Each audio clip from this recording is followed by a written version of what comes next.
ദീക്ഷ എടുത്ത് ഉപാസന തുടങ്ങിയപ്പോൾ ഉള്ള വ്യത്യാസം എന്തോ? അപ്പൊ പിന്നെ റീഗെയിനാകാൻ തുടങ്ങി.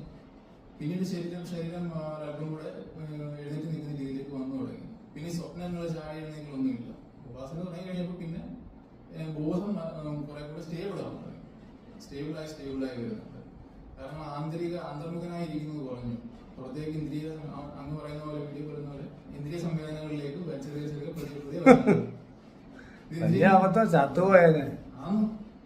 പുള്ളി പറയുന്നുണ്ട് മരണം പുനർജന്മം വന്ന ഇടയ്ക്ക് പറഞ്ഞു കുടുംബം തോന്നക്കാനായിട്ട് വിവസനയൊക്കെ നമ്മൾ സബ്ബായിട്ട് ചെയ്യാം. ദേവി ഉപാസനയുടെ സബ്ബായിട്ട് ചെയ്തോ നല്ലതാണ്. കാരണം നമുക്ക് ശിവബോധം ആക്റ്റീവ് ആക്കണം. കുറച്ചതിനകത്ത് കാര്യമൊന്നും ഇല്ലെന്നല്ല, അതിനകത്ത് കാര്യമുണ്ട്. പക്ഷെ അത് മാത്രം ചെയ്യുമ്പോൾ പണ്ട് വിവസനയുടെ കൂട്ടത്തിൽ ചില ടെക്നിക്സൊക്കെ ആചാര്യന്മാർ ഇതിനെ കൺട്രോൾ ചെയ്യാൻ വേണ്ടി വരും. കുറേ ആളുകൾ ബുദ്ധനെ ഉപയോഗിച്ചുകൊണ്ട് അതിനെ നേരിട്ടത്. ബുദ്ധന്റെ ഒരു വിഗ്രഹമാക്കി ദേവതയാക്കി മാറ്റിയിട്ടാണ് വിവസന ചെയ്യുന്നത്. അങ്ങനെ കുറെ പേര് അത് ഈ ദേവത വേണമല്ലോ, അതാണ് നമ്മുടെ പ്രശ്നം. അപ്പം ദേവത ഇല്ലാതുള്ള പ്രശ്നം തരണം ചെയ്ത് രണ്ട് രീതിയിലാണ്.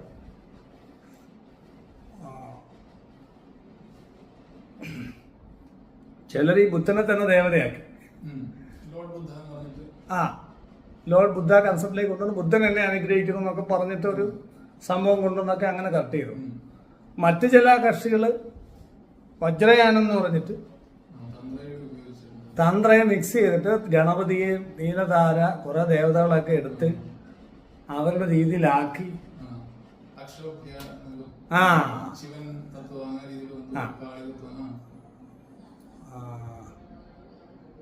അങ്ങനെ ബോധിതത്വന്മാര് പല രീതിയിൽ ഇവര് ഇതിനെ ഓവർകം ചെയ്ത ദേവത ഉണ്ടാക്കില്ല.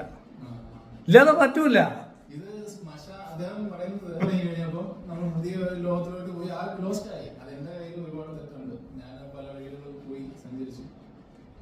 എന്താന്ന് പറഞ്ഞാൽ ഇപ്പോൾ ബ്രെയിൻ ഒരു വർക്കിംഗ് പാറ്റേൺ ആണ്. ഇത് ശാസ്ത്രീയമായി മനസ്സിലാക്കാൻ പോയിട്ട് കാര്യം. ബ്രെയിൻ വർക്ക് ചെയ്യണമെങ്കിൽ അത് ഇമേജസിലെ വർക്ക് ചെയ്യും. ബ്രെയിനെ കൺട്രോൾ ചെയ്യുന്നതല്ല ഇമേജസ് വെച്ചിട്ടാണ്, ആർക്കിടൈപ്സ് വെച്ചിട്ടാണ്. ആർക്കിടൈപ്സിനെ കുറിച്ച് ഞാൻ പറഞ്ഞിട്ടുണ്ടല്ലോ, അറിയാമോ?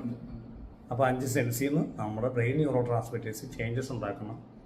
ശബ്ദം, സ്പർശം, ഗന്ധം, രൂപം, രസം, മെയിൻലി ഇമേജസ് ആണ്. പിന്നെ സൗണ്ട്, ഈ പിന്നെ ടച്ച്, സ്മെല്ല്, അതൊക്കെ അതിൻ്റെ പ്രാധാന്യം അനുസരിച്ചിട്ട്. ചിലപ്പോൾ ചിലത് കൂടുതൽ പ്രാധാന്യം ചിലപ്പോൾ കാണിക്കും. ചില ഭയങ്കര രൂക്ഷഗന്ധം ഉണ്ടെങ്കിൽ ഇമേജിനേക്കാൾ നിൽക്കുന്നത് അതായിരിക്കും. ഇതിൻ്റെയൊക്കെ ഒരു മെമ്മറി പ്രോഗ്രാം അവിടെ കാണാം. നമ്മൾ ലാപ്ടോപ്പിൽ നമ്മൾ വേർഡിൻ്റെ ഐക്കണൊക്കെ ക്ലിക്ക് ചെയ്യുമ്പോൾ കമ്പ്യൂട്ടർ വേർഡ് ടൈപ്പ് റൈറ്ററായിട്ട് മാറുന്നു. ഫോട്ടോഷോപ്പിൻ്റെ ഐക്കണെ ക്ലിക്ക് ചെയ്യുമ്പോൾ ഫോട്ടോ എഡിറ്ററായിട്ട് മാറുന്നു.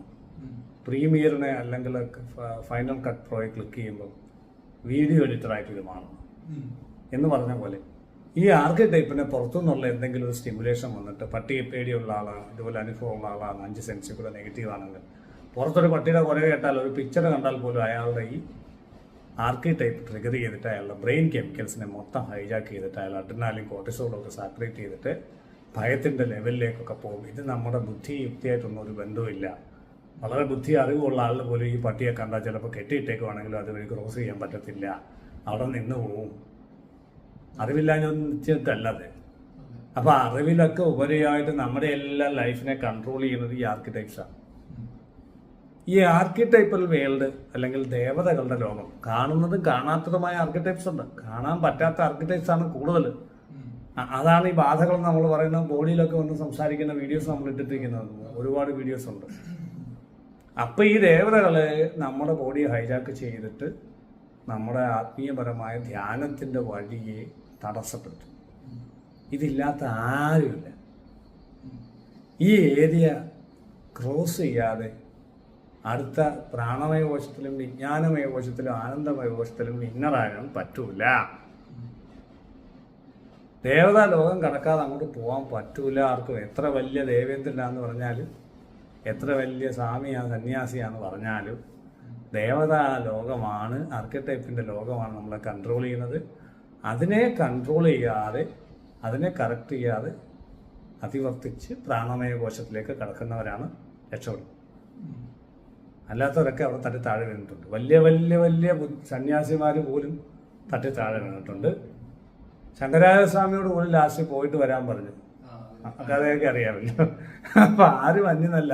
ശങ്കരാചാര്യസ്വാമികൾക്ക് ഒരു കാപാലികന്റെ ആഭിചാര ദോഷം വന്ന് വയറുവേദന അതികലശലായി ഒരുപാട് ഒന്നും സഹിക്കാൻ വയ്യാതായിട്ട് പത്മപാദരുടെ നരസിംഹോപാസന കൊണ്ടാണ് അത് മാറ്റിയത്. അപ്പം വലിയ വലിയ ആളുകൾക്ക് പോലും, സമാധിസ്ഥരായിട്ടുള്ള ആളുകൾക്ക് പോലും ഇത് സംഭവിക്കുന്നുണ്ടെങ്കിൽ പിന്നെ സാധാരണക്കാരനായ ഒരു മനുഷ്യൻ അവിടെ ഇരുന്നിട്ട് വിവസന ചെയ്യുവാന്നും ആനവാനം ശരിയായി ചെയ്യാന്നൊക്കെ പറഞ്ഞുകൊണ്ട് ഞാൻ ഡയറക്റ്റ് അങ്ങ് ശിവനെ പിടിച്ചേക്കാം, സമാധിയിലെത്തിയേക്കാം എന്നൊക്കെ പറഞ്ഞു കഴിഞ്ഞാൽ അത് ശുദ്ധ പോഷ്കാണ്. അറിവില്ലായ്മ, ശുദ്ധമായ അറിവില്ലായ്മയാണ്. അറിവില്ലായ്മ അഹങ്കാരവുമാണ്. അപ്പം അത് പഠിപ്പിക്കുന്നവരാണ് ഇത്രയും വലിയ പ്രശ്നക്കാരെ. ഇപ്പം നിങ്ങളുടെ കൂട്ടുള്ള ആളുകൾ ഈയാമ്പാറ്റകളുടെ കൂട്ട് ചെന്ന് ഓരോന്നിലും വീണിട്ട് അബദ്ധത്തിൽ പെടുക, അട്രാക്ഷനിൽ പെടുക, ആളുകളുടെ വാചകങ്ങളിൽ പെടുക. ഈ ചെയ്യുന്നവരാണ് വലിയ അഹങ്കാരികളായിട്ടുള്ള ആളുകൾ. അത് അവർക്കറിയാം. അന്ധന്മാരെ നയിക്കുന്നു എന്ന് പറയാം അല്ലേ?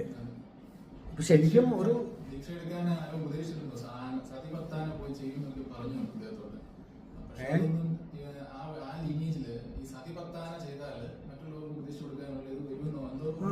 അത് സ്വന്തമായിട്ടങ്ങ് ചെയ്യുക അല്ലയോ? ഗുരുവായിട്ട് അങ്ങ് സ്വയം അവരോധിച്ചു.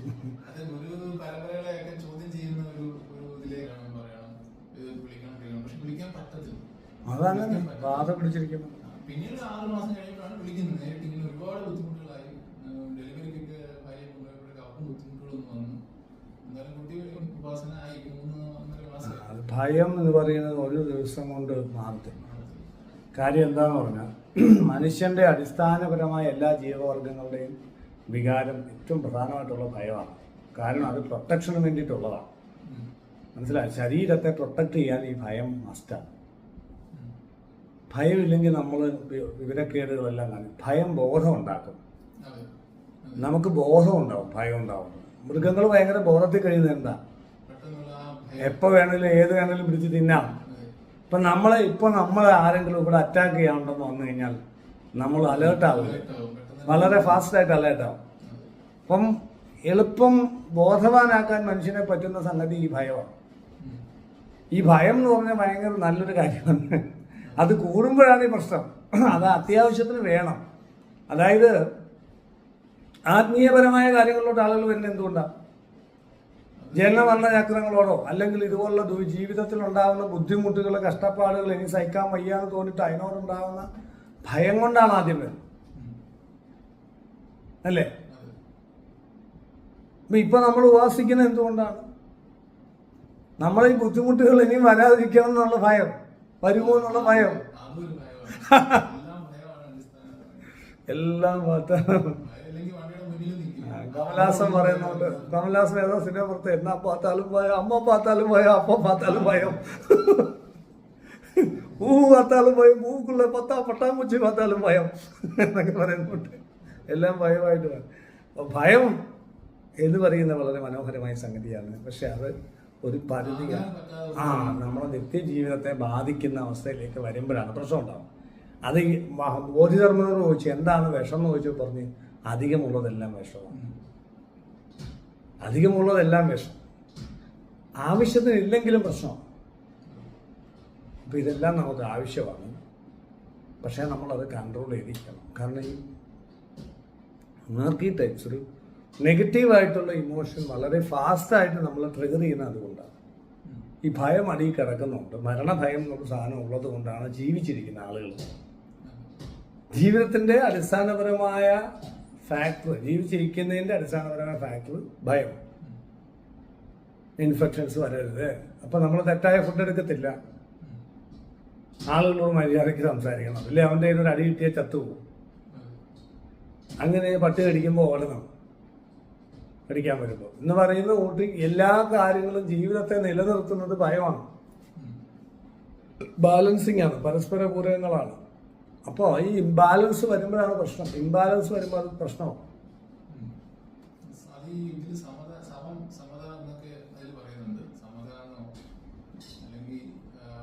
അതൊക്കെ നമ്മൾ മനസ്സുകൊണ്ടല്ല പാലിക്കുന്നത്, ആർക്കിടൈപ്പ് കൊണ്ടാണ്. നമ്മൾ മനസ്സുകൊണ്ട് ഒരു പരിധി കൂടുതലൊന്നും മനസ്സിനെ കൺട്രോൾ ചെയ്യാൻ ചിന്തകൾ കൊണ്ട് പറ്റും. നമ്മൾ മനസ്സെന്ന് പറഞ്ഞ ചിന്തയല്ലേ. ചിന്ത കൊണ്ട് ബി പോസിറ്റീവ് എന്നൊക്കെ അറിയാൻ വയ്യാത്ത ആരാ? ധൈര്യമായിട്ടിരിക്കണം, കോൺഫിഡൻ്റ് ആയിട്ടിരിക്കണം പറഞ്ഞാൽ ഭയം മാറുമോ? അപ്പം അത് ഉപബോധ മനസ്സിൽ പ്രാണമയ കോശത്തിൽ വരുന്ന ദേവതകളുടെയും സംഭവങ്ങളുടെയും ഫലമായിട്ടാണ്, ആർക്കിടെക്ട്സിന്റെ ഫലമായിട്ടാണ്. അപ്പം അത് നമ്മുടെ ഒരു 100 സൈക്കോ ഫിസിക്കൽ സിസ്റ്റത്തിൽ ഒരു 100 വ്യക്തിത്വങ്ങൾ ഉണ്ടെങ്കിൽ അതിൽ 60 നല്ലതാണെങ്കിൽ ഞാൻ നല്ലതായിട്ട് പെരുമാറും.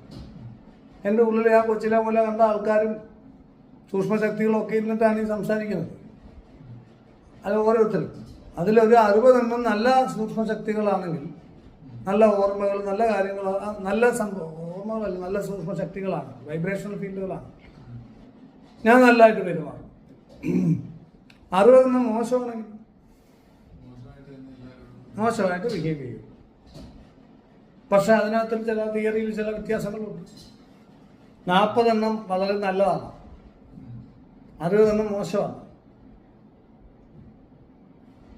പക്ഷെ ആ 40 ഒരെണ്ണം ഭയങ്കര നല്ലതാണ്, അപ്പൊ നല്ലതായിട്ട് പെരുമാറും. 40 മോശമാണ്, 60 നല്ലതാണ്. പക്ഷെ ഈ 40 ഒരെണ്ണം ഭക്ഷണക്കാരനെയും ഭയങ്കര പ്രശ്നക്കാരനായിട്ടുള്ള സൂക്ഷ്മശക്തിയാണെങ്കിൽ ആ പ്രഭാവം കാണിക്കും. ബാക്കി എല്ലാവർക്കും നല്ലതായിരിക്കും, പക്ഷെ മൊത്തത്തിൽ ഔട്ട്കം നോക്കുമ്പോൾ ഞാൻ വളരെ ദേഷ്യപ്പെട്ടു ഇമോഷണലായിട്ടും പെരുമാറും ചില ഘട്ടങ്ങളിൽ. അതെന്റെ ജീവിതം നശിപ്പിക്കും. അപ്പൊ ഇങ്ങനെയൊക്കെയുള്ള വ്യത്യാസം ഇതിനകത്തുണ്ട്. പിടിയിട്ടുണ്ടോ? അപ്പൊ പ്രാണമയ കോശത്തെ ബ്രെയിൻ ന്യൂറോ ട്രാൻസ്മിറ്റേഴ്സിനെ ഹൈജാക്ക് ചെയ്യുന്ന നെഗറ്റീവോ പോസിറ്റീവായിട്ട് മാറ്റി തീർക്കുന്ന സൂക്ഷ്മശക്തികളുടെ അറ്റാക്കാണ് താഴ്ന്നു കിടക്കുന്ന നെഗറ്റീവായിട്ടുള്ള സൂക്ഷ്മശക്തികളുടെ അറ്റാക്കും ഉണ്ടാകും. അത് ഒരുപാടുണ്ട്, 1ഉം 2ഉം അല്ല. അപ്പോൾ അതിൽ ഏറ്റവും പവർഫുള്ളായിട്ട് നെഗറ്റീവായിട്ടുള്ള സംഭവങ്ങളെ നമ്മൾ ആവാഹിച്ച് മാറ്റിയിട്ട് ബാക്കിയുള്ള കാര്യങ്ങളെ ഉപാസന കൊണ്ട് നേരിടണം. നമ്മളെല്ലാം നമുക്ക് മാറ്റാൻ പറ്റത്തില്ല ഒറ്റയ്ക്ക്. ബാക്കിയുള്ളത് ദൈവി ഉപാസന കൊണ്ട് അത് പിടിച്ച് ജപിച്ച് ദേവതയുടെ വൈബ്രേഷൻ ബ്രെയിനകത്ത് കൊണ്ടുവരുമ്പോൾ ഉണ്ടാകുന്ന പോസിറ്റീവ് ബ്രെയിൻ കെമിക്കൽ ചേഞ്ചസിനെ കൂട്ടിയെടുത്ത് ഒരു ഘട്ടം കഴിയുമ്പോൾ പിന്നെ പോസിറ്റീവ് മാത്രമുള്ള ഒരവസ്ഥയിലേക്ക് എത്തും. തിരിച്ചറിവോടും മറ്റേതൊക്കെ അവിടെ ഉണ്ട്, പക്ഷെ അതിൻ്റെ ഒന്നും പ്രഭാവം ഉണ്ടാവുന്നില്ല എന്നുള്ളൂ. പക്ഷെ എപ്പോഴാണ് ഈ ദേവി ഉപാസനയുടെ ഈ ഒരു വൈബ്രേഷണൽ ഫീൽഡ് പോസിറ്റീവായിട്ട് ഉണ്ടാക്കുന്ന പരിപാടി നമ്മൾ നിർത്തുന്നത്? വീണ്ടും പഴയതവിടെ കിടന്ന് കളിക്കും, അടിക്കും, താഴെ പിടിച്ചും കയറണം. പിന്നെ അത് നമുക്ക് ഇതിന്റെ നാക്ക് കിട്ടും. കുറച്ച് കഴിയുമ്പോൾ നമുക്ക് ഇതിന്റെ ഫ്രീക്വൻസി കുറഞ്ഞു വരും. താഴെ വീഴുന്നത് അടുപ്പിച്ചടുപ്പിച്ച് വീണിടത്തുനിന്ന് ഗ്യാപ്പിട്ട് വീഴാൻ തുടങ്ങും. പിന്നെയും കുറേ ഗ്യാപ്പിട്ടിട്ടേ വീഴത്തുള്ളൂ. പക്ഷെ ആ വീഴ്ച ഒന്നൊരു വീഴ്ചയായിരിക്കും. അത് കഴിഞ്ഞിട്ട് പിന്നെ നമ്മളത് കയറി വരണം. അങ്ങനെ റെസലൻസ് ഉണ്ടാവും. അങ്ങനെ കുറെ കഴിയുമ്പോൾ പിന്നെ വീഴത്തേ ഇല്ല. മനസ്സിലാവും? അങ്ങനെ നടക്കാൻ പഠിച്ചിരിക്കുന്നത് എങ്ങനെയാണോ അങ്ങനെ. എനർജി എല്ലാം അങ്ങനെയാണ്. ഒറ്റയടിക്ക് ഒരു ആളുകൾ എപ്പോഴും ഒരു മാജിക്ക് പ്രതീക്ഷിക്കും, ഒരു മജീഷ്യനെയും പ്രതീക്ഷിക്കുന്നുണ്ട്. എല്ലാ ആളുകളും വിചാരിക്കുന്ന എൻ്റെ ജീവിതം ഒരിക്കലും ഒരു വലിയൊരു സന്യാസി ആരെങ്കിലും വന്ന് എൻ്റെ ജീവിതം രക്ഷപ്പെടുത്തുക എന്നുള്ള ഒരു മിത്തിക്കൽ സ്റ്റോറി എല്ലാവരും ഉപബോധം മനസ്സിൽ കിടപ്പുണ്ട്. ഇത് ഭയങ്കര ശല്യമാണ്. ഒരു ഗുരു വരുന്നു, എന്നെ അങ്ങ് രക്ഷപ്പെടുത്തുന്നു, അല്ലെങ്കിൽ ഇപ്പം നമ്മളെ രക്ഷിക്കാനുള്ള ആളിനെ കാണാൻ തോന്നുമ്പോൾ നമ്മൾ പോയി കണ്ണാടി നോക്കിയാവും കാണാം. എന്നാണോ എനിക്ക് ആരുമില്ല എന്നൊരാൾ മനസ്സിലാക്കുന്നത്, അന്ന് മുതലേ ഒരാളുടെ യഥാർത്ഥ ആത്മീയ ഡെവലപ്മെന്റ് തുടങ്ങുന്നു. എൻ്റെ ഗുരു എനിക്കില്ലാന്ന് മനസ്സിലാവും. അപ്പോഴേ ദേവതയ്ക്ക് ഇമ്പോർട്ടൻസ് വരത്തുള്ളൂ. അപ്പോഴേ യഥാർത്ഥ ഗുരുവിനെ ഉള്ളിൽ നിന്ന് കണ്ടെത്തും. നമ്മുടെ ഉള്ളിലാണ് യഥാർത്ഥ ഗുരു ഇരിക്കുന്നത്. ഈശ്വരൻ തന്നെയാണ്. ലതാംബ ഗുരുപാദ പൂജയാണ്, തത്വയാണ്. അപ്പൊ ആ ഗുരുതത്വം നമ്മുടെ ഉള്ളിലെ ഓഹത്രയ സിദ്ധമുഖ മാനവ ദിവ്യോഹ ഗുരുക്കന്മാർ ആക്റ്റീവ് ആകുന്നത് എപ്പോഴാണോ പുറത്തുള്ള ഗുരുക്കന്മാരുടെ ശല്യം തീരുമ്പോഴാണ്. എൻ്റെ കൂട്ടുള്ള ശല്യക്കാർ തീർന്നു കഴിയുമ്പോഴേ നിങ്ങൾ രക്ഷപ്പെടുത്തുള്ളൂ. എൻ്റെ കൂട്ടുള്ളവരൊക്കെ ഒരു ഘട്ടത്തിൽ ആവശ്യമാണ്. അത് കഴിയുമ്പോൾ നിങ്ങൾ നിങ്ങളുടെ ആന്തരിക ഗുരുവിനെ കണ്ടെത്തും. രൂപമല്ല, രൂപത്തിലല്ല, അത് ഈശ്വരൻ തന്നെയാണത്. അതൊരു ഘട്ടത്തിൽ ആ കണക്ഷൻ കിട്ടി കഴിയുമ്പോൾ ഉള്ളിൽ നിന്ന് ജ്ഞാനം പ്രകാശിക്കാൻ തുടങ്ങും. അതിനൊരു ഉപാകരണം മാത്രമാണ് എൻ്റെ കൂട്ടുള്ളവർ. എൻ്റെ കൂട്ടുള്ളവർ ഉപയോഗിച്ചിട്ട് ദേവത ഈശ്വരന്മാർ അല്ലെ സൂക്ഷ്മ ഗുരുക്കന്മാർ ബോധം ഇതിലൂടെ പ്രവർത്തിക്കുന്നുണ്ട്. ഒരു ഘട്ടം കഴിയുമ്പോൾ എൻ്റെ ജോലി നിങ്ങളുടെ ഉള്ളിലുള്ള ആന്തരിക ഗുരുവിനെ ഉണർത്തുകയാണ്. അത് കഴിഞ്ഞ് എൻ്റെ പണി കഴിഞ്ഞു, ഞാൻ ഫ്രീ ആയി. അപ്പം നമ്മുടെ ശല്യം തീരും. നിങ്ങൾക്ക് ഡയറക്റ്റ് കിട്ടും. അപ്പോൾ അതാണ് അതിനകത്ത് വരേണ്ടത്. അത് ഒറ്റ ദിവസം കൊണ്ട് വരില്ല. കാരണം നമ്മളൊരു പ്രശ്നത്തിലേക്കൊക്കെ വരുന്ന എത്ര നാളുകൊണ്ടാ അല്ലേ? ഒരു പ്രശ്നത്തിലോട്ട് ആയി വന്ന് അത്രയും എത്ര നാളുകൊണ്ടാ. അപ്പോൾ അത്രയും നാളില്ലെങ്കിലും കുറച്ചെങ്കിലും സമയം അതിനു വേണ്ടി തിരിച്ച് റീഗെയിൻ ചെയ്ത് വരാനായിട്ട് കൊടുക്കണം. എന്നിട്ട് ചുമ്മാ റീഗെയിൻ ചെയ്താൽ മാത്രം പോരാ, ഹൈ ഡെവലപ്മെൻറ്റും കൂടെ ഉണ്ടാവണം അല്ലേ? പണ്ടുണ്ടായിരുന്ന അവസ്ഥയിൽ നിന്ന് നമ്മൾ ഡെവലപ്പ് ചെയ്യുകയും ചെയ്യാം. അപ്പം അങ്ങനെ വെച്ച് നോക്കുമ്പോൾ നമ്മുടെ ടൈം സ്പീഡ് കൂടുതലല്ലേ? ബുദ്ധിമുട്ട് വരും. കാരണം പറഞ്ഞാൽ ഒരു സുപ്രഭാതത്തിലൊന്നും സംഭവിക്കത്തില്ല. കാരണം നെഗറ്റീവിന് പവർ കൂടുതൽ. ആദ്യം പോസിറ്റീവ് പിടിക്കാൻ പാടാ. പക്ഷെ വൺസ് പോസിറ്റീവ് പിടിച്ച് കിട്ടിയാൽ പവർ. കാരണം അങ്ങോട്ടാണ് മനുഷ്യന് എത്താനുള്ളതെന്നുള്ളതുകൊണ്ട് ഈശ്വരൻ അങ്ങനെയാണ് സംഭവം സെറ്റ് ചെയ്തിരിക്കുന്നത്. ആദ്യം നെഗറ്റീവായിട്ടും പിന്നെ പോസിറ്റീവായിട്ടും ഉള്ള രീതിയിലാണ് കാര്യങ്ങൾ സെറ്റ് ചെയ്തേക്കുന്നത്. പിന്നെ പോസിറ്റീവായിട്ടും പിന്നെ പോസിറ്റീവ് നെഗറ്റീവ് ഇല്ലാത്ത അതിനപ്പുറമുള്ള അനന്താവസ്ഥ. അതാണ് പോസിറ്റീവായിട്ട് പറയാം. എങ്കിലും നല്ലതാണല്ല. പിന്നെ അങ്ങോട്ട് ആദ്യം ചീത്തയും പിന്നെ നല്ലതുമായിട്ടാണ് സെറ്റ് ചെയ്തേക്കുന്നത്. കാരണം നമ്മളെല്ലാം നെഗറ്റീവാണ് ബേസിക്. അപ്പം നമ്മളെ സംബന്ധിച്ച് നമുക്ക് നെഗറ്റീവിനോടുള്ള ആഭിമുഖ്യം വളരെ കൂടുതലാണ്. അതുകൊണ്ടൊരു വേഗം ഒരാളെ നെഗറ്റീവാക്കാൻ വളരെ എളുപ്പമാണ്. ആഭിജാതം ചെയ്യാൻ വളരെ എളുപ്പമാണ്. പക്ഷേ രക്ഷപ്പെടുത്താൻ ഭയങ്കര പാടാണ്. ഒരാളുടെ പ്രശ്നം മാറ്റുക എന്ന് പറയുന്നത് വളരെ റിസ്ക്കും മെനക്കേടും ബുദ്ധിമുട്ടും കഷ്ടപ്പാടുമുള്ള പ്രോസസ്സാണ്. പക്ഷെ ഒരാളെ ഉപദ്രവിക്കുക എന്നുള്ളത് വളരെ നിസ്സാരം. നിരന്തരമായി സത്സംഗം ഉണ്ടെങ്കിൽ നമ്മളിലേക്ക് നല്ല ദേവതകൾ പ്രവേശിക്കും. ഞാൻ ഇവിടെ നിൽക്കും, ഒരു സത്സംഗത്തിൽ ഒരു വീഡിയോ നിൽക്കും. വീഡിയോ കാണുമ്പോൾ പോസിറ്റീവായിട്ടുള്ള കുറേ കാര്യങ്ങൾ കേൾക്കുമ്പോൾ എൻ്റെ ബ്രെയിൻ പോസിറ്റീവാകും. ഇവിടെയെല്ലാം പോസിറ്റീവ് ഫ്രീക്വൻസി ആയിട്ട് ട്യൂൺഡ് ആവും. അപ്പോൾ ഇവിടെയുള്ള നല്ല ദേവതകൾ എന്നിലേക്ക് പ്രവേശിക്കും. മനസ്സിലാവുന്നുണ്ട്? സമയം ഞാൻ ഡിപ്രസ്ഡ് ആണെങ്കിൽ ഇവിടെയുള്ള നെഗറ്റീവ് ഫ്രീക്വൻസി ആയിട്ട് ട്യൂൺ ചെയ്ത് അങ്ങനെയുള്ള ദേവതകൾ എൻ്റെ ഉള്ളിലേക്ക് വൈബ്രേഷൻസ് പ്രവേശിച്ചിട്ട് കെമിക്കൽസിനെ മാറ്റും. ഈ ബ്രെയിൻ കെമിക്കൽ കോമ്പിനേഷൻ്റെ മെയിൻറ്റെയിനിങ് ആണ് എപ്പോഴും ശ്രദ്ധിക്കേണ്ടത്. അത് ഭക്തി കൊണ്ടുവന്നാലേ പറ്റും, സ്നേഹം കൊണ്ടുവരും. അങ്ങനെ സ്നേഹം കൊണ്ടുവരുമ്പോൾ നമ്മുടെ വീട്ടുകാരെയൊക്കെ സ്നേഹിച്ചാൽ അവർ തിരിച്ചെന്തെങ്കിലും പറയുമ്പോൾ വിഷമമാവും. അതേസമയം ഈശ്വരനെ അങ്ങനെ ദേവിയെ ഉപാസിക്കുന്നു, സ്നേഹിക്കുന്നു എന്ന് പറയുമ്പോൾ അതൊരു ലിവിങ് ആയിട്ടുള്ള ഒരു എക്സിസ്റ്റൻസ് നമ്മുടെ വീട്ടിലുള്ള ഒരു വ്യക്തിയുടെ കൂട്ട് തന്നെ കാണാൻ പറ്റും. അങ്ങനെ ചെയ്യുമ്പോൾ സ്വാഭാവികമായിട്ട് നമ്മുടെ ഉള്ളിൽ എപ്പോഴും പോസിറ്റീവ് ബ്രെയിൻ കെമിക്കൽസ് ഉണ്ടാവും. അപ്പോൾ ഇത് നിങ്ങൾക്ക് കയറാൻ പറ്റില്ല. അപ്പോൾ അതിനൊരു ഫിഗർ കൊടുക്കാതെ എങ്ങനെ സ്നേഹിക്കും? അങ്ങനെ ബ്രെയിൻ കെമിക്കൽസ് പോസിറ്റീവായിട്ട് നിൽക്കുമ്പോൾ ഏത് കള്ളവും 20 തവണ പറഞ്ഞാൽ സത്യമാകുമെന്ന് ഗീബൽസ്യൻ തിയറി കേട്ടിട്ടുണ്ട്. അതെ. അപ്പോൾ അങ്ങനെ നമ്മൾ ഈ ദേവതയുടെ കാര്യം റിപ്പീറ്റഡായിട്ട് പറഞ്ഞ് കുറച്ച് കഴിയുമ്പോൾ ഓരോ മനസ്സിൽ അക്സെപ്റ്റ് ചെയ്യും. ആദ്യമൊക്കെ റിജക്റ്റ് ചെയ്യും. പക്ഷെ പിന്നെ അക്സെപ്റ്റ് ചെയ്ത് കഴിയുമ്പോൾ നമുക്ക് ഈ സ്നേഹിക്കാൻ പറ്റും. അപ്പോൾ നമ്മുടെ ബ്രെയിൻ കെമിക്കൽ കോമ്പിനേഷൻ പോസിറ്റീവ്. അപ്പോൾ വേറെ ഒന്നും പ്രോസസ് ചെയ്യില്ല. അവിടം വരെ ഉണ്ട്. അതുവരെ ഈ സാധനം ഇടയ്ക്കിടയ്ക്ക് മറ്റേത് വിൻ ചെയ്യും. നമ്മൾ ഒരുവിധം പിടിച്ച് കയറി വരുമ്പോൾ ഒരൊറ്റ ചവിട്ട് താഴെ വരും. പിന്നെ പിടിച്ച് കയറി വരുമ്പോൾ പിന്നെ അതുങ്ങൾ ഉപദ്രവിക്കും. പക്ഷെ പിന്നെയും പിടിച്ച് തളരാതെ പിന്നെയും ഉപാസന ചെയ്തുകൊണ്ടിരുന്ന ഒരു ഘട്ടം കഴിയുമ്പോൾ ഇതങ്ങ് പവറാവും. പിന്നെ മറ്റവർക്ക് ഒന്നും ചെയ്യാൻ പറ്റില്ല. നെഗറ്റീവ്സ് കയറിപ്പോകുന്നു. അരക്ഷിതാവസ്ഥയിലേക്ക് തള്ളിയിടും പല ധ്യാനങ്ങളും. അരക്ഷിതാവസ്ഥ എന്ന് പറയുന്നത് വല്ലാത്ത അവസ്ഥയാണ്. ഒരു പിടിവള്ളി ഇല്ലാത്ത അവസ്ഥയിൽ പോകും.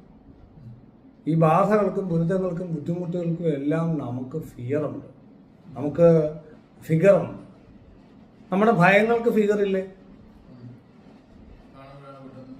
ഭയങ്ങൾക്ക് ഫിഗറുണ്ട്. മീൻസ് വരാൻ പോകുന്ന മരണം, അല്ലെങ്കിൽ നമ്മളെ ശത്രു, അല്ലെങ്കിൽ നമുക്ക് സാമ്പത്തിക ബുദ്ധിമുട്ട്. അപ്പം നമ്മൾ നേരത്തെ സാമ്പത്തിക ബുദ്ധിമുട്ട് അനുഭവിച്ചപ്പോൾ ഉള്ള കാര്യമെല്ലാം ഓർക്കും. അതിനേക്കാൾ വലിയ എന്തെങ്കിലുമൊക്കെ വരുന്നതായിട്ട് നമ്മൾ വിശ്വസിക്കും, ഇമേജസ് വരും. അങ്ങനെ ഇതിന് ഈ ഭയത്തിനെല്ലാം ഫിഗറുകളുണ്ട്, ക്ലാരിറ്റി ഉണ്ട്. പോസിറ്റീവിന് ഈശ്വരന് ക്ലാരിറ്റി ഫിഗറും ഇല്ലാതെ വരുമ്പോൾ അതെടുക്കാൻ പറ്റാതെ വരും, അത് കണക്ട് ചെയ്യാൻ പറ്റാതെ വരും ബ്രെയിന്. ഫിഗറിന് നെഗറ്റീവിനൊക്കെ ഫിഗറുണ്ട്. എന്നാൽ ഈശ്വരനെ വിളിക്കാതെ തിരിഞ്ഞു വെക്കുമ്പോൾ ഈശ്വരനെല്ലാം ബ്രഹ്മമാണ്, അത് രൂപരഹിതമാണ് ഈശ്വരനും എന്നൊക്കെ പറയുമ്പോൾ നമ്മളിത് എവിടെയിട്ട് പിടിക്കും? അവിടെ ന്യൂട്ടന്റെ 3-ാം ചലന നിയമം പ്രവർത്തിക്കാതെ വരില്ലേ? ഒരു ഒബ്ജക്റ്റ് മൂവ് ചെയ്തുകൊണ്ടിരിക്കുമ്പോൾ അതിൻ്റെ ദിശ മാറണമെങ്കിൽ അതിലേക്ക് ഒരു എക്സ്റ്റേണൽ ഫോഴ്സ് പ്രയോഗിക്കണം.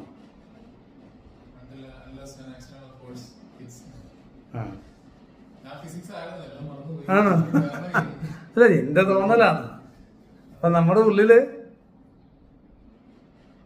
ഈശ്വരനെ തിരിഞ്ഞു നോക്കുമ്പോൾ അവിടെ ഒരു എക്സ്റ്റേണൽ ഫോഴ്സ് ഒന്നും വരാതെ അതിനകത്ത് എനർജി എനർജി തിരിഞ്ഞെങ്കിൽ റൊട്ടേറ്റ് ചെയ്ത് ഡബിൾ ചെയ്യത്തുള്ളൂ, കൂടുതൽ വലുതാവത്തുള്ളൂ. അതാണ് അതിന്റെ സംഭവം. അപ്പൊ നമ്മുടെ ഉള്ളിൽ ഈശ്വരനെ വലുതാക്കണമെങ്കിൽ ചുറ്റിത്തിരിയാൻ ഒരു ഫിഗർ വേണ്ടേ, അല്ലെ എന്തെങ്കിലും ഒരു സാധനം വേണ്ടേ? അവിടെ ശൂന്യതയാണെന്ന് പറഞ്ഞു കഴിഞ്ഞാൽ ഇങ്ങനെ അങ്ങോട്ട് പൊക്കോണ്ടിരിക്കത്തേ ഉള്ളൂ അനന്തമായിട്ട്. അതിലൊരു എക്സ്റ്റേണൽ ഫോഴ്സും പ്രയോഗിക്കപ്പെടുന്നില്ല. പക്ഷെ ഒരു ഫിഗർ കൊടുത്താലോ ഇത് അതിനെ ചെന്ന് ഹിറ്റ് ചെയ്യുമ്പോൾ ആ എക്സ്റ്റേണൽ ഫോഴ്സ് പോലെ അത് വർക്ക് ചെയ്യാണ്. എന്നിട്ട് അവിടെ കിടന്ന് റൊട്ടേറ്റ് ചെയ്ത് നമുക്ക് ഡബിൾ ചെയ്യിക്കാൻ പറ്റും. അതിനാണ് ഒരു ഫിഗർ, ഒരു കഥാപാത്രത്തെ ഉണ്ടാക്കണം തന്ത്രം പറയുന്നു. അങ്ങനെ പുരാണ കഥയൊക്കെ വായിച്ച് അവിടെ ലോജിക്ക് ഉണ്ട്. ആ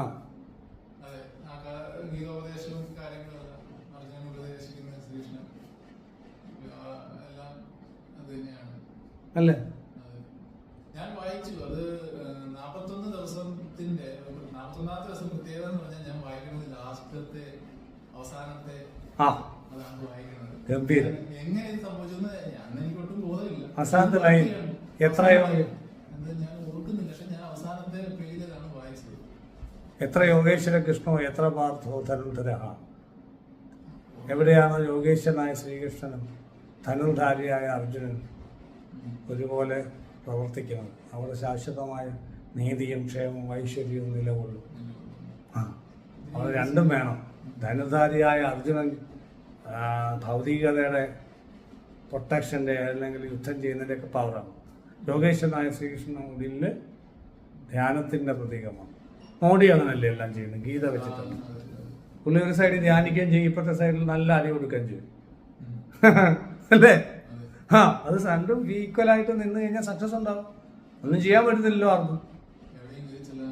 ഇത്രയും നാളൊന്നും ചെയ്യാൻ പറ്റിയില്ലല്ലോ. ഇനിയത്തെ കാര്യം എന്തെങ്കിലും ആയിക്കോട്ടെ, അല്ലേ?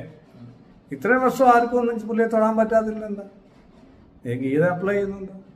അവിടെ ധ്യാനം മാത്രമായാൽ അതിന് പറ്റൂ. മറ്റേ നമ്മളവിടെ വേണ്ടേ? അതിനാണ്. അപ്പൊ യുദ്ധം ചെയ്യണമെങ്കിൽ നമുക്ക് ഫിയർ വേണം, ഒക്കെ വേണം, ഹീറോസ് വേണം, ആർക്കിടെക്ട്സ് വേണം. അപ്പൊ അതുകൊണ്ട് നമ്മുടെ ഫിയർ കാര്യങ്ങളൊക്കെയാണ് നെഗറ്റീവ്സ് ആയിട്ട് കിടക്കുന്നത്. അപ്പൊ അതിനൊക്കെ ആർക്കിടെക്ട്സും ഉണ്ട്, ഫിഗറുകളും ഉണ്ട്. നമ്മൾ കാണുന്ന ഫിഗറുകൾ ആ അനുഭവത്തിൽ നിന്നുള്ള ഓർമ്മകൾ, ആ ഓർമ്മകൾ ചിത്രങ്ങളാണ്, ചിത്രങ്ങളിൽ നിന്നാണ് നമുക്ക് വീണ്ടും വരുന്നത്. അപ്പം ഈ ഈശ്വരീയ ചിന്തകൾക്ക് എന്ന് പറയുന്നത് നമുക്ക് ഫിഗറുകളുണ്ട്. ഗണപതിയായാലും ശ്രീകൃഷ്ണൻ, മഹാവിഷ്ണു എല്ലാം നമ്മുടെ ഹിന്ദു ദേവതകൾ. അപ്പൊ ഇത് നമ്മള് അതിൽ ധ്യാനിക്കുന്നതിന് എന്തായാലും ഒരു ഉപാസന അല്ലെങ്കിൽ ദീക്ഷ വേണം, ഇല്ലേ? വീട്ടിൽ അമ്മ ജപിക്കുന്നുണ്ട് ശ്രീകൃഷ്ണ ഇതുണ്ട്, പക്ഷെ നമുക്ക് ദീക്ഷയൊന്നുമില്ല. അവിടെ ആകെ ഉള്ളത് നാം ജപിക്കും. അമ്മയ്ക്ക് എന്തോ സത്സംഗ ഗ്രൂപ്പുണ്ട്, ഗുരുവായൂർ അങ്ങനെ എന്തോ ഉണ്ട്. പിന്നെ ഇവിടുന്ന് കൊടുത്തൊരു സ്ഥിരീചക്രം മാത്രമാണ് അവിടെ വെച്ചിട്ടുണ്ട്. ഈ ജപിക്കുന്നതിൽ എന്ന് പറഞ്ഞിട്ടുണ്ട്, നമ്മള് മനസ്സിൽ വിഷമം വെച്ച് ജപിച്ചു കഴിഞ്ഞാൽ പല നെഗറ്റീവ്സ് ആയിരിക്കും. അല്ല, അത് വിഷമം വെച്ച് ജപിക്കാതിരിക്കാൻ പറ്റത്തില്ല. അപ്പൊ കണ്ട് ജപിക്കാനേ പറ്റത്തില്ല ചിലർക്ക്, എന്നും വിഷമം. അപ്പം ഞാൻ പറഞ്ഞത് കഴിയുന്നത്ര പോസിറ്റീവായിട്ട് ജപിക്കാനെന്നാണ് ഞാൻ പറയുന്നത്. അല്ല ജപിക്കാതിരിക്കണം എന്നല്ല. അത് നമ്മൾ പലപ്പോഴും ഈ തെറ്റിദ്ധാരണ വന്നിട്ട് കറക്റ്റ് ചെയ്തിട്ടുണ്ട്. ഞാൻ പല വീഡിയോയിൽ ആദ്യം ഇങ്ങനെ പറയുന്ന ആൾക്കാർ തെറ്റിദ്ധരിച്ചെന്ന് മനസ്സിലായപ്പോൾ ഞാൻ പിന്നെ അത് കൂടുതൽ ക്ലാരിറ്റിയോട് പറയാൻ തുടങ്ങി. പക്ഷെ ഇപ്പോഴും പഴയ വീഡിയോ കണ്ടിട്ട് ആളുകൾ തെറ്റിദ്ധരിക്കുന്നുണ്ട്, എന്താ ചെയ്യാൻ പറയത്തില്ല. അതുകൊണ്ട് പല വീഡിയോ റിപ്പീറ്റഡായിട്ട് ഞാൻ പറഞ്ഞുകൊണ്ടിരിക്കുകയാണ്. അത് ഞാൻ പറഞ്ഞപ്പോൾ എന്തോ ആളുകൾക്ക് ഞാൻ പറഞ്ഞതിൻ്റെ കുഴപ്പമാണോ കേട്ടതിൻ്റെ മനസ്സിലാക്കുന്നതിൻ്റെ കുഴപ്പമാണോ അറിയത്തില്ല. അപ്പോൾ ജപിക്കാതിരിക്കുക തുടങ്ങി ചിലർ.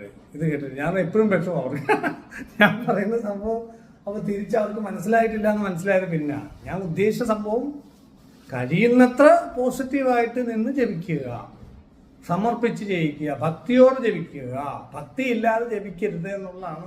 അതിനത്ര ഭക്തിയോട് ജപിക്കാനാണ് നമ്മൾ പറഞ്ഞത്. അപ്പം അതങ്ങനെ ചെയ്യുക. നമ്മൾ എന്താ അറിയാവുള്ളൂ, നമ്മുടെ മനസ്സിലുള്ള നെഗറ്റീവ് അനുഭവങ്ങളും നെഗറ്റീവായിട്ടുള്ള കാര്യങ്ങളും 5 സെൻസിൽ കൂടെ നമ്മുടെ ഉള്ളിൽ കയറി കിടപ്പും. അത് ഉണ്ടാക്കിയ വാങ്മയ ചിത്രങ്ങളോ അല്ലെ അനുഭവത്തിൽ നിന്നുള്ള ആ പിക്ചേഴ്സ് എല്ലാം ഉള്ളിൽ അനുഭവങ്ങളെല്ലാം കിടക്കുക 5 സെൻസിൽ കൂടെ കിട്ടി. അതിന് ഭയങ്കര പവറാണ്.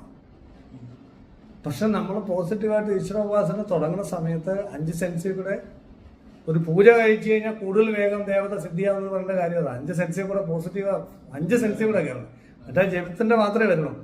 ഇത് 5 സെൻസിൽ കൂടെ കയറുമ്പോൾ കുറച്ചുകൂടെ fast learning sub conscious mind നടക്കും. Sub conscious learning sensory learning ആണ്, കോഗ്നിറ്റീവ് ലേണിംഗ് ആണ്. മനസ്സിലായോ? അപ്പൊ അത് ഫാസ്റ്റായിട്ട് നടക്കും. അതാണ് നമ്മൾ പൂജയുടെ ക്ലാസ്സൊക്കെ ചെയ്യുന്നുണ്ട്. അപ്പം നമ്മള്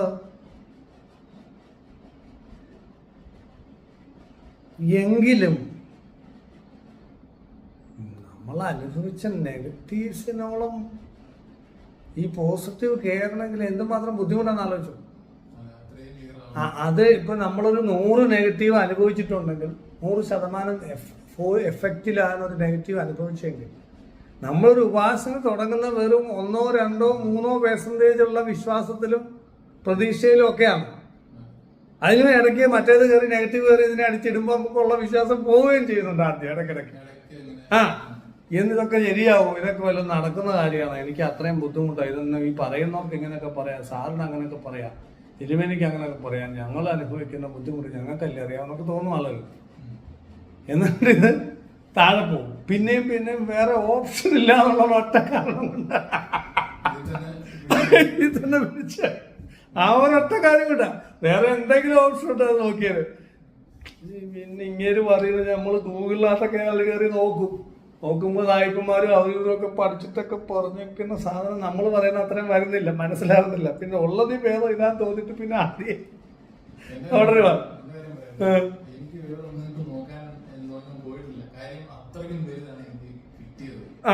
അത് എല്ലാവർക്കും അങ്ങനെ അല്ല. അത് നിങ്ങൾ വേറെ കുറേലൊക്കെ പോയോണ്ടാണ് എനിക്ക് ഇതിന്റെ വാല്യൂ മനസ്സിലാവും. എല്ലാവരും അങ്ങനെ പോവാത്തവരായോണ്ട് അവരൊന്ന് പോയിട്ടൊക്കെ വരും. അത് കഴിയുമ്പോഴാണ് ഇതാണ് ഉള്ളത് ഭേദം. പിന്നെ ആദ്യം ചെയ്യും നിവൃത്തിയേട് കൊണ്ടാ.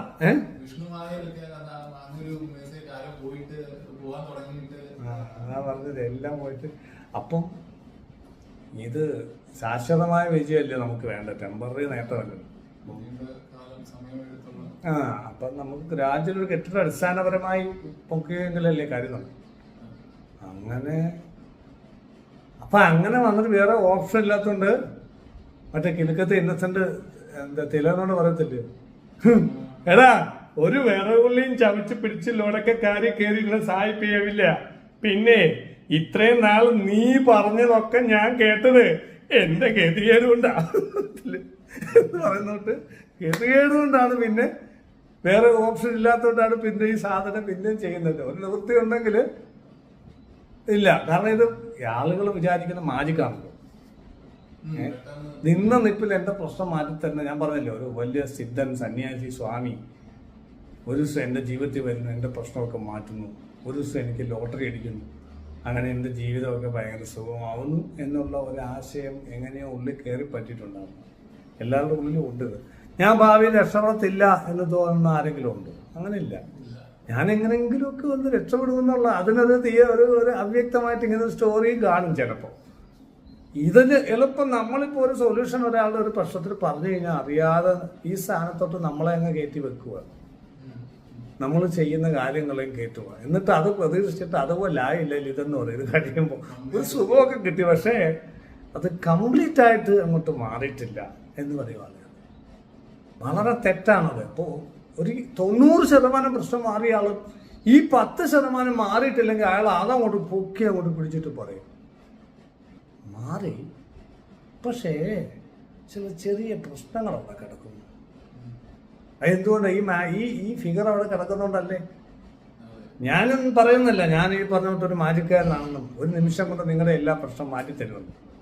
പക്ഷെ ആളുകൾ എന്തുകൊണ്ടോ ഇവരുടെ ഉള്ളിലുള്ള ഈ സാധനം കൊണ്ട് കയറി ഇങ്ങനെ അങ്ങോട്ട് വിശ്വസിക്കും.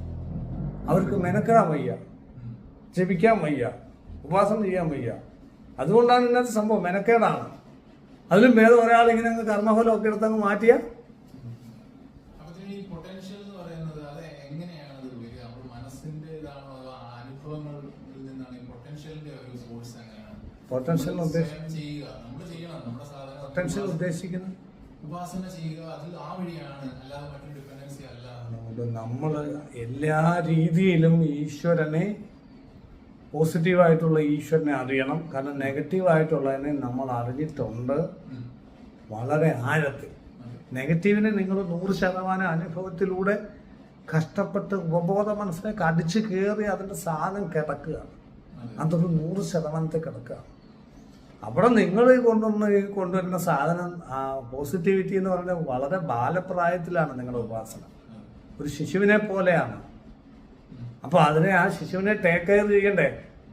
ഒരു കുഞ്ഞുണ്ടായി, ഇപ്പം നിങ്ങളുടെ അച്ഛൻ നിങ്ങളെ കൊച്ചിലെ മുതലേ എടുത്ത് വളർത്തി, നിങ്ങൾ ജനിച്ചപ്പോൾ മുതലേ പനി വരാതെ, അസുഖങ്ങൾ വരാതെ ആശുപത്രിയിൽ കൊണ്ടുപോയി പിടിച്ചും കുഞ്ഞെന്ന് പറഞ്ഞ് നോക്കി കുഞ്ഞ് വലുതായി വന്ന് ഒരു ലെവലൊക്കെ കഴിഞ്ഞ് കുഞ്ഞിന് ജോലിയൊക്കെ കിട്ടി, വിദേശത്തൊക്കെ പോയി, കാനഡയിലൊക്കെ പോയി ജോലിയൊക്കെ കിട്ടി, വരുമാനമൊക്കെ കിട്ടിക്കഴിയുമ്പോൾ നീ പറയണം, അച്ഛനെ നീ ഇങ്ങനെ കഷ്ടപ്പെടണ്ട, ഇനി ഇങ്ങനെയുള്ള പരിപാടിയൊന്നും ചെയ്ത് പ്രശ്നങ്ങൾ ഉണ്ടാവണ്ട, അതുകൊണ്ട് ഞാൻ നോക്കിക്കോളാം, അച്ഛനെ വരുമാനത്തിന് ജീവിക്കാനുള്ള പൈസ ഞാൻ തരാന്നൊക്കെ പറയും. ഇതുപോലാണ് ഉപാസന, ദേവത. ആൾക്കാർ പക്ഷെ പ്രതീക്ഷിക്കുന്നത് ഞാൻ ഭദ്രകാളിയല്ലേ ഉപാസിക്കുന്നത്, എന്താ ആദ്യം തൊട്ട് എന്റെ പ്രശ്നമൊക്കെ മാറ്റി തന്നാൽ. ആ ഭദ്രകാളി പവർഫുള്ളാ, പക്ഷെ ദേവിക്ക് നമ്മുടെ ഉള്ളോട്ട് കറണ്ട്, നമ്മൾ കൂട്ടുകാർ കെട്ടിപ്പിടിച്ചോണ്ടിരിക്കുന്ന ബാധകളെയാ. അപ്പൊ നമ്മുടെ മൈൻഡ് ഇതിലോട്ട് കൊടുത്തോണ്ടിരിക്കുക, പിന്നെ എങ്ങനെ ഭദ്രകാളിക്ക് അനുഗ്രഹിക്കാൻ പറ്റുക? അപ്പൊ നമ്മൾ അതിന്റെ മൈൻഡ് പറിച്ച് വിടുന്ന കൊണ്ടുവന്ന് ഗീത പറയുന്നുണ്ട്, നിങ്ങൾ ദേവന്മാർക്ക് വേണ്ടി യജ്ഞം ചെയ്യുക. ദേവന്മാർ നിങ്ങളെ അനുഗ്രഹിക്കും. അങ്ങനെ നിങ്ങൾ പരസ്പരം വർദ്ധിച്ചോളാനാ പറയുന്നത്. അല്ല സ്വന്തമായിട്ട് അവർക്ക് എനർജി ഇല്ല. നമ്മളെ പരസ്പര പൂരങ്ങളായിട്ട് ഈശ്വരനും നമ്മൾ ദേവതകളും നമ്മളും പ്രവർത്തിച്ചുകൊണ്ടിരിക്കുന്നത്.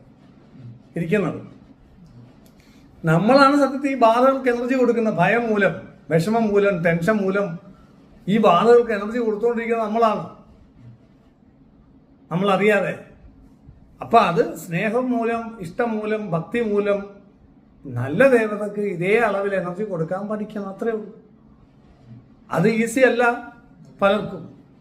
കാരണം അത്രയും നെഗറ്റീവ്സ് ഉപബോധ മനസ്സിൽ ഉള്ളത് കൊണ്ടാണ്, അനുഭവങ്ങൾ ഉള്ളത് കൊണ്ടാണ് അറിയാതെ ഭയത്തിലോട്ടും വിഷമത്തിലോട്ടും ഇപ്പൊ ഇങ്ങനെ വന്നു, ഇനി ഇങ്ങനെ വന്നു വരത്തില്ലേ എന്നുള്ള ഭയം വരത്തില്ലേ, അത് ആഴത്തിലായിരിക്കും.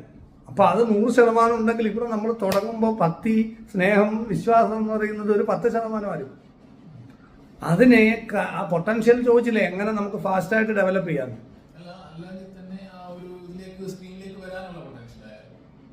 അതാ പറഞ്ഞ, അത് നമ്മുടെ ആഗ്രഹം രക്ഷപ്പെടണം, ഡെവലപ്പ് ചെയ്യണം. ഇച്ഛാശക്തി, ജ്ഞാനശക്തി, ക്രിയാശക്തി എന്നാണ് പറയുക. ദേവീ സ്വരൂപം, പ്രാണസ്വരൂപം. അപ്പൊ ദേവി ഇച്ഛാശക്തിയായിട്ട് ആഗ്രഹമായിട്ടാണ് മുന്നോട്ട് വരുന്നത്. ആഗ്രഹമാണ് ഈ പ്രപഞ്ചത്തിൽ എല്ലാത്തിനും നിയന്ത്രിക്കുന്നതും ഇങ്ങനെ സൃഷ്ടിച്ച് സംഹാരം നടത്തുന്നതും ഒക്കെ ഇച്ഛാശക്തിയാണ്. പ്രാണൻ ഇച്ഛാസ്വരൂപമാണ്, അഗ്നിയാണ്. അപ്പൊ ആ പ്രാണൻ ഈ പ്രപഞ്ചം മുഴുവൻ ചൂട് ആയിട്ട് പ്രവർത്തിക്കുന്ന പ്രാണനാണ്, അഗ്നിയാണെന്ന് പറഞ്ഞാൽ ഈ ചൂടനാണ് അഗ്നി എന്ന് പറയുന്നത്. പ്രാണൻ തണുപ്പാണോ പ്രപഞ്ചത്തിൽ കൂടുതൽ ചൂടാണോ?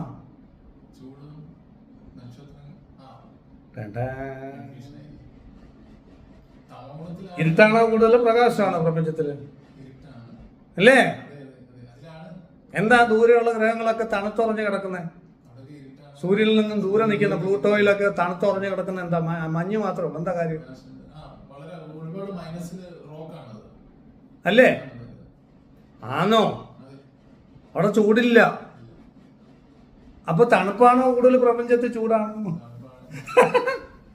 ഇത് പലർക്കും അറിയത്തില്ല, ഈ സാധനം ഒന്നും ഓർക്കാറില്ല. അറിയാതിരിക്കും.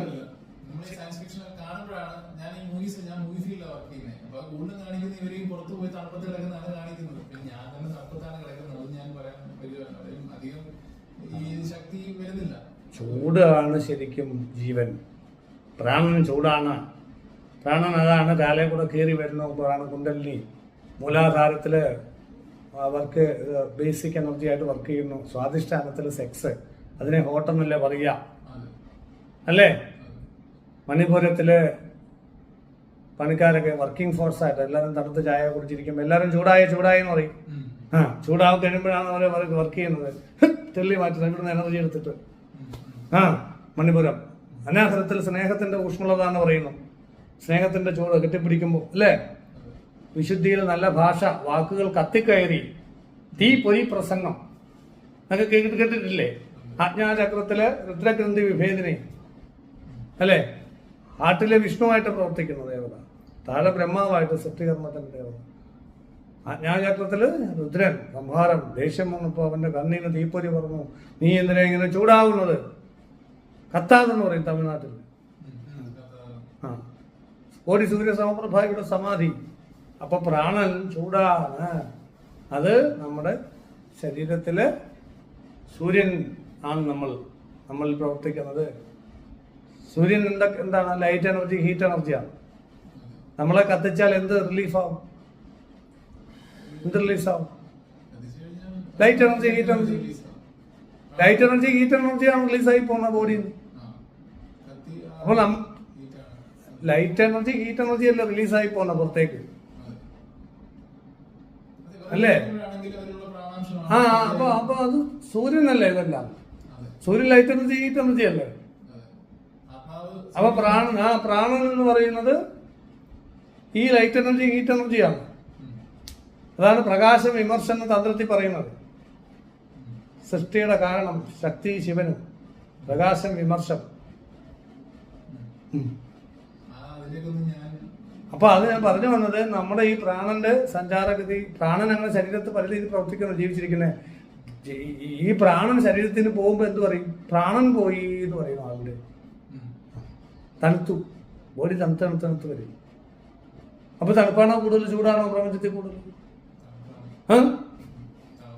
ഈശ്വരൻ തണുപ്പാണോ ചൂടാണോ?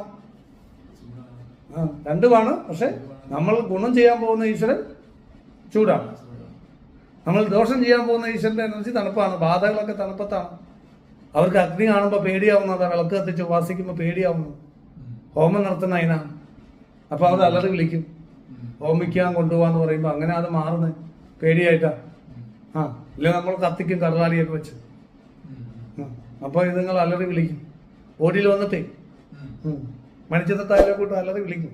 ബോഡി വന്നിട്ട് അതുവരെ പതുങ്ങിയിരിക്കുമായിരുന്നു. തണുപ്പത്ത് ഇങ്ങനെ സൂചിച്ച് നമ്മളങ്ങോട്ട് ചൂട് പിടിപ്പിക്കും. മന്ത്രമൊക്കെ ഇട്ട് തീയൊക്കെ അങ്ങോട്ട് കത്തിച്ച്. അപ്പൊ അത് വെളി വരും. അതാ വീഡിയോയിലൊക്കെ കാണുന്നത്.